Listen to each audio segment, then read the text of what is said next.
Hello everyone, good morning, welcome back to the channel. আশা করব প্রত্যেকে ভালো আছো, সুস্থ আছো।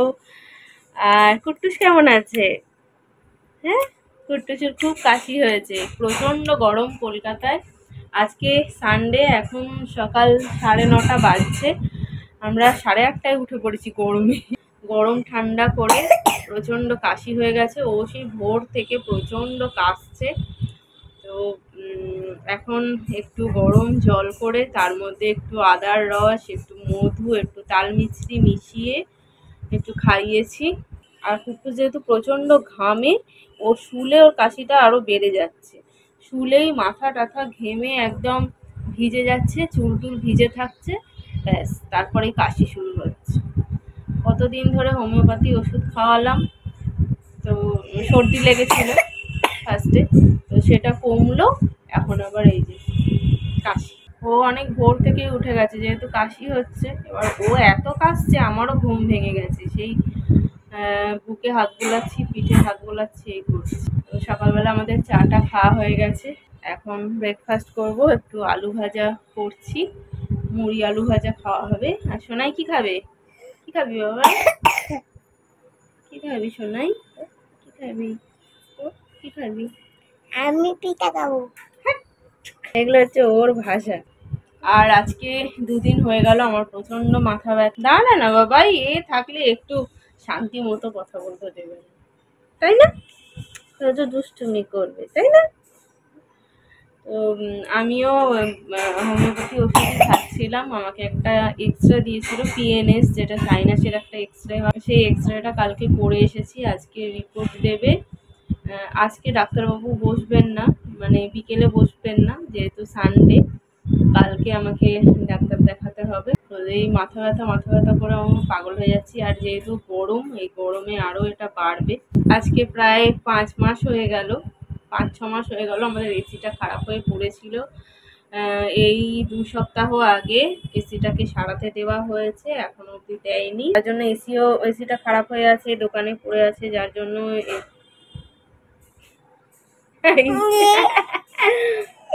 যার জন্য রাত্রে এসিও চালাতে পারছি না। আর আমাদের এই যে ফ্ল্যাটটা আমরা এখন আছি, সেটা প্রচন্ড গরম।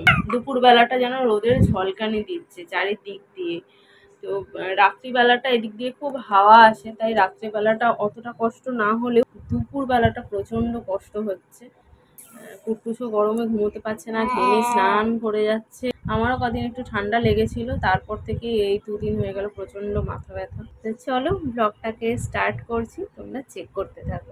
ওই পাশে ডাইনিংটা একবার মোছা হয়ে গেল। ওই পাশে দেখছো বালতিটা, ওই বালতি নিয়েছে, একটা কাপড় নিয়েছে, হামা দিয়ে দিয়ে সব মোছা হয়ে গেল।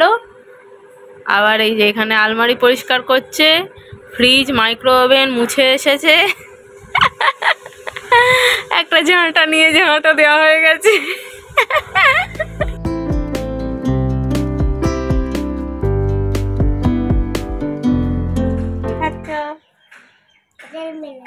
হ্যাঁ, ওয়াটারমেলন।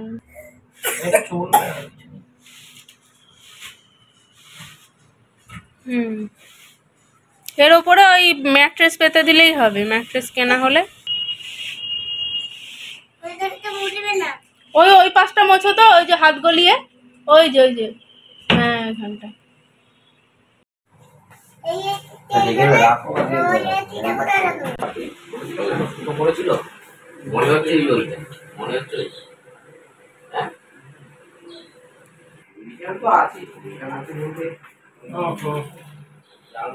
এসি লাগালে তারপরে এই ঘরে শোবো। চলো ওই ঘরে চলো, এসো।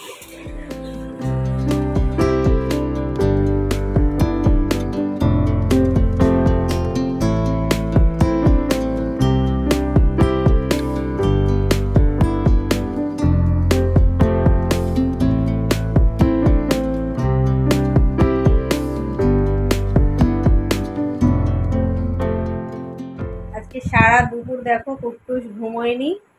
আমাদের এসিটা কালকে দেওয়ার কথা ছিল, কিন্তু ওরা ফোন করে বললো যে আমরা রিকোয়েস্ট করেছিলাম আজকে দেওয়ার জন্য, তাই ওরা ফোন করে বললো যে ঠিক আছে আমরা আসছি, এসি ইনস্টল করে দেবো। এখন ওই ঘরে এসিটা ইনস্টল করছে আর আমরা এই ঘরে দুপুরবেলা শুয়ে আছি। টুকটুস আজকে আর সারা দুপুর ঘুমোলো না। আমি বলছি এই ঘরে ঘুমো না, আর ওই ড্রিল মেশিন চলছে, জোরে আওয়াজ হচ্ছে। প্রথমে ওই ঘরে যাওয়ার জন্য বায়না করছিল, যেই না মেশিন চালিয়েছে ওই ড্রিল মেশিনের শব্দ ভীষণ ভয় পায়, চলে এসেছে। তুমি ঘুমোওনি, ওই জন্য আঙ্কেলগুলো বলছে টুকটুসকে ডেকে আনুন এই ঘরে। চলো না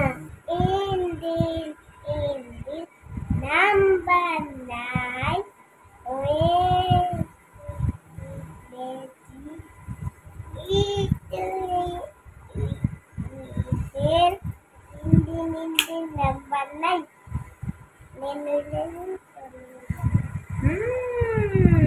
পোয়েম বলছে। টাই টাই টাই টাই টাই টাই। আমরা যখন দুজনে এরকম শুয়ে থাকি বা বসে থাকি, ওকে আমি তখন রাইমসগুলো বলতে বলি, বাংলা ইংলিশ যেগুলো আছে ও বলি, একটা একটা করে ও পরপর বলে যায়।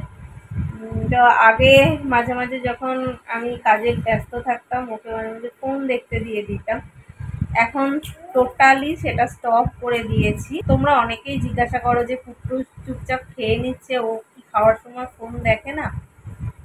না, আগে খাওয়ার সময় মাঝে মাঝে দিতাম, তো কিছু কারণবশত সেটা বন্ধ করে দিলাম। দেখলাম ওটা ওর অভ্যাসে দাঁড়িয়ে যাচ্ছে। যখন একদিন আমি ওকে ফোন দেখিয়ে খাওয়াচ্ছি তখন ও রোজই সেটা চাইছে, মানে এমন বায়না করছে যে দিতেই হবে, না দিলে খেতে চাইছে না।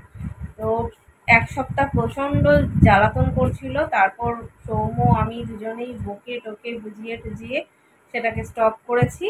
এখন ও ফোন না দেখেই খায়, আর ওকে তখন ওই গল্প করি, গান করি, এটা ওটা। আর যেটা হচ্ছিল, ফোন দেখার অভ্যাসটা ওর যখন বেড়ে যাচ্ছিল তখন দেখলাম যে ওর ওই রাগ আর জেদটাও অনেক বেশি বেড়ে যাচ্ছিল। এর আগেও তোমাদের সাথে একটা ভিডিওতে আমি ওর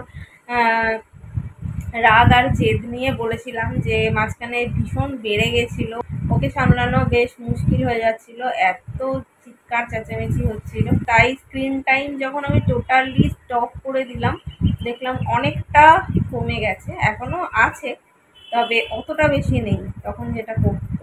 তাই আমিও চেষ্টা করি যখন ও সামনে থাকে ওর সামনে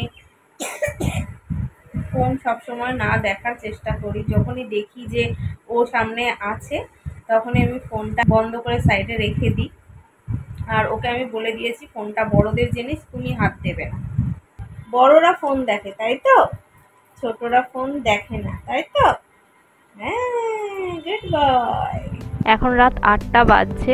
রুমাদির কাছে খবর পেলাম আমাদের বাড়ির কাছাকাছির একটা মাঠে মেলা বসেছে, তাই চলে এসেছি একটু মেলায় ঘুরতে। খুব বড় সড়ো মেলা নয়, এসে দেখলাম একদম ছোটখাটোই মেলা, আর ভিড়ও সেরকম ছিল না, ফাঁকা ফাঁকাই ছিল।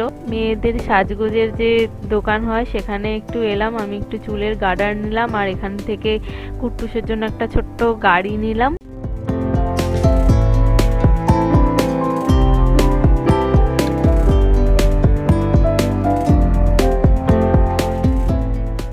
যদি উহা করেছিস না দেখবি, অল্প দাও ওর মুখে, ঠেকাও শুধু। গরম গরম ঝাল, দেখলি বললাম খাস না, জল আনিনি, একটু মিশিয়ে দেবেন পাঁপড়, ওই জিরে দেওয়া যেটা ওইটা সব দেবে। যে কোনো মেলাতে গেলেই আমি পাঁপড়ের দোকানগুলোতে যাই, এখানে যে সাবুর পাঁপড়, চালের পাঁপড় পাওয়া যায় সেগুলো আমার খুব ভালো লাগে। আমি ওখান থেকে 100 পাঁপড় নিয়ে নিলাম। আর এইখানে দেখলাম যে আর্টিফিশিয়াল ফুলগুলো হয় সেটার একটা দোকান দিয়েছে। ফুলগুলো খুব সুন্দর লাগছিল দেখতে, একদম অরিজিনাল লাগছিল দেখে, তবে আমি নিইনি যেহেতু আমার এখন রাখার জায়গা নেই, তাই নিলাম না। এই ফুলগুলো আমাদের গড়িয়াহাটেও পাওয়া যায়, যখন নতুন জায়গায় যাব তখন গড়িয়াহাট থেকে কিনে নেব। তো চলো, আমাদের মেলা ঘোরা কমপ্লিট। আসার সময় কুট্টু সেই গুড় কাঠিগুলো খাওয়ার বায়না করছিল, ওখান থেকে একটু গুড় কাঠি নিয়ে নিলাম, আমি আর সৌম্য একটু জিলিপিও খেয়ে নিলাম। চলো, আজকের এই ভ্লগটাকে এখানে এন্ড করছি, তোমাদের সাথে নেক্সট ভিডিওতে দেখা হচ্ছে। আজকের মতন এখানেই টাটা, গুড নাইট।